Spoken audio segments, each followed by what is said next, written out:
So there was a lot of amazing sets that released at the beginning of August 2024, but there's one set that I feel like kind of got lost in the chaos. So we're gonna take a closer look at this new lunar roving vehicle and grade it out of 100 as usual, and we'll figure out if this set is any good or if it's a good thing that it got lost in the chaos.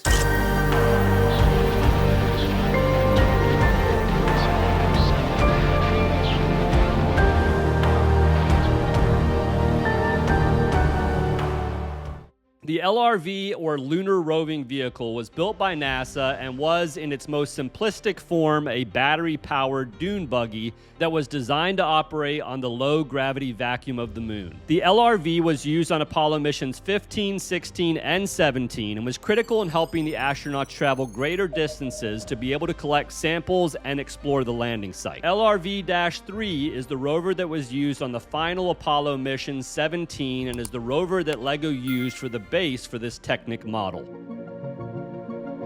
So this rover is a mid-size set coming in at 1,913 total pieces for $220. You're going to get one thick manual for the build with some nice info and graphics up here at the front to start the build, and some information about the different components that you will run into throughout the build process. The frame of the rover is relatively simple and will house and hold most of the equipment that the astronauts were using on their trips. You have the front and back shocks on the vehicle, which does give you this good feel of a dune buggy. I really like the colors and the feel of these tires, the rims, and these mud guards or fenders. You have these, what I'm assuming are mud flaps for the wheels, but I'm really not sure how much mud we're actually running into on the moon. The printed American flag on each one of these mud guards looks great, and overall, everything just looks really good and very close to the real LRV. Speaking of prints, though, there are quite a few stickers in this build, which is not great. You're going to get 3 full sheets of stickers, although there are these 4 large stickers for the info plaque, so it can be a little deceiving in how many stickers you're actually getting with the set. On the front of the vehicle, we do have the forward chassis and lunar communications relay unit, and we will talk more about these in a minute. The center of the vehicle has quite a bit going on. First, the seats for the passengers can be completely folded down for easy packing up of the vehicle. The designers did do a really good job on the way these seats actually fold down and just the overall look of the seats themselves. Next, we have the stickered console display, which gives the astronauts the environmental information as well as full control of the vehicle. The vehicle does not have your typical steering wheel, but rather was steered with this T handle for easy use. Pushing the stick forward moved the vehicle forward, obviously, left and right for turning, and then pull back on the stick for braking. Really simple, yet complex at the same time. To the right of the console, we have this lunar map, which shows all 3 trips taken by the LRV-3 on Apollo mission 17. Right above this, we have a color TV camera that is documenting everything that is occurring during these trips.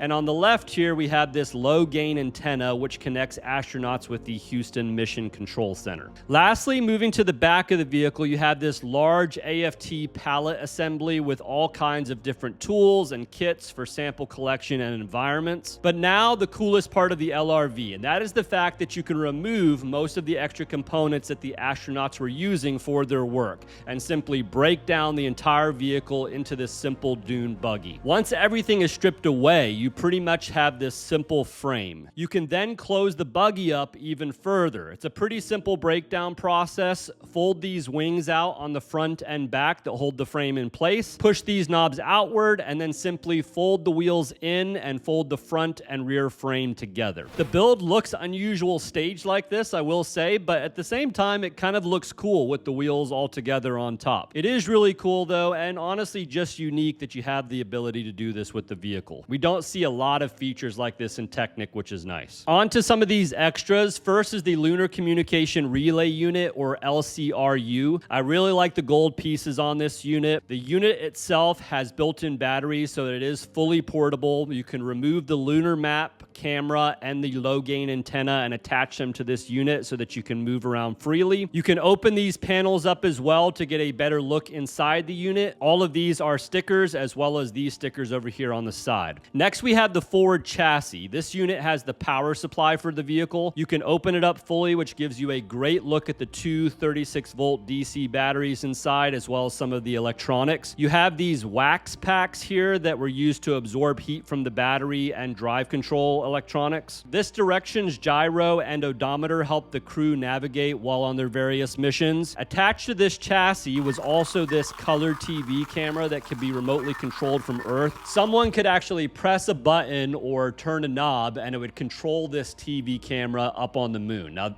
that is incredible. And then over here, we have this high gain antenna. And just for your information, high gain antennas like this one are better for transmitting signals in a narrow beam if available, while low gain antennas like this one on the vehicle here aren't as strong, but will send its signal in a much larger sweep of directions. The best part for me about this section, though, has got to be the lunar brush. I've never thought about it, but I guess how else are you going to brush moon dust off your equipment? It's a problem. Lastly, we have this AFT pallet assembly. There are a ton of different tools attached to this frame tool carrier. You have everything from this sample carrier with actual samples, this moon rake, pipe wrench and vise, angle scoop, hammer with extension, and this traverse gravimeter. I looked up what this was so that you don't have to, and basically it's a device that was used to measure gravity readings while on the moon, and I guess this was supposed to help NASA in solving other complex thoughts and ideas about other things out there in space that are way over my head. And lastly, the coolest piece to this assembly is the inclusion of this moon sample, Big Mully. This is the largest sample ever collected from the moon and is named after Bill Mollberger, who was the leader of the Apollo 16 geology team. All in all, this was a really fun and an informative build. I think this is the type of set that fits the Technic theme perfectly, and if you're a space lover, this is one that you're going to want to build. So on build experience, I would put the grade of this set at 40 out of 50. The display of the set is unique in that you have lots of different ways you can choose to actually display this set. You can display it simply with the vehicle and all the attachments in one. You can add this frame and display plaque underneath of the vehicle, or you can strip the vehicle of all the extras and add them to this separate frame display piece with 3 different info plaques. The plaques supply a lot of good information, and it is cool to see the extra components separated from the actual rover itself. As a last way to display it, you can fold up the rover and just show off the closed up version of the rover on the display stand. Now, what I don't like about the display on the set are the multiple colors that are visible. Like on other Technic builds, they still used multiple different color pins and wings that don't really match the color scheme of the set. I understand it's cheaper for them to use the pre-colored generic pieces, but it doesn't help with the overall look on a lot of these Technic vehicles. Outside of that, I did think the overall predominant color scheme of the vehicle looks great, and I especially like the look of the wheels and the mud guards. Nice looking set for display, so overall grade on display is going to be 20 out of 25 as well.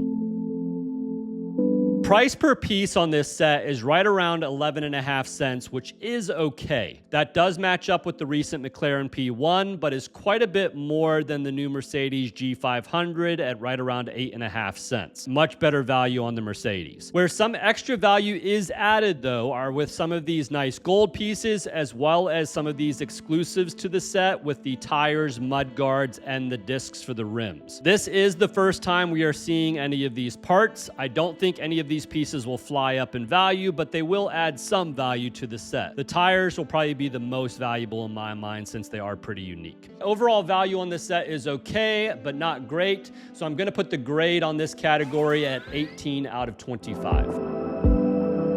So a very cool build all the way around. The final grade is going to be 78 out of 100, which will put the build into consider buying this set category. This set is not going to be for everyone, but I do think it's being passed over for sure. And if you're a Technic fan or a space fan, I think this is a set that you will really enjoy building and honestly just enjoy having in your collection. Too bad it's being overshadowed by some of the other big name sets that were just released, but hopefully this helped you decide on whether this is something you should pick up for yourself.